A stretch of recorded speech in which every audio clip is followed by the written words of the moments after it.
আসসালামু আলাইকুম রহমতুল্লাহ। আলহামদুলিল্লাহ। আজকে ফার্মে মুরগির বাচ্চাকে বোর্ডিংয়ে দিলাম। এখানে 500 পিস বাচ্চা আছে।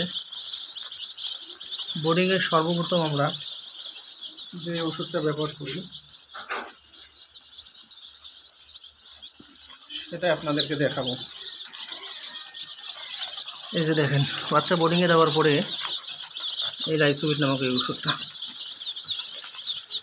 এটা 24 ঘন্টা চলবে। 1 গ্রাম 2 লিটার পানিতে, 10 গ্রামের প্যাকেট। এভাবে 24 ঘন্টা চলবে লাইসোভিট পানির সাথে, আর খাবার ছিটিয়ে দিতে হবে। ইনশাল্লাহ প্রতিদিন আপডেট পাবেন। একদিন বয়স থেকে নিয়ে বোর্ডিং কমপ্লিট করা এবং 1 মাস বয়সের মুরগির কীভাবে পরিচর্যা করতে হবে, আপনারা যারা নতুন তাদেরকে শিক্ষা দেওয়া হবে ইনশাল্লাহ।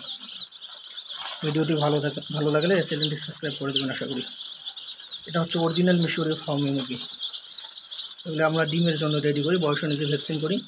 যে কোনো বয়সের ফার্মি মুরগি নিতে যোগাযোগ করতে পারেন। বিল্লা এগ্রো ফার্ম, লোকেশন রংপুর জেলা, তারাগঞ্জ থানা, হরিরামপুর, যোধপাড়া, তারাগঞ্জ, রংপুর।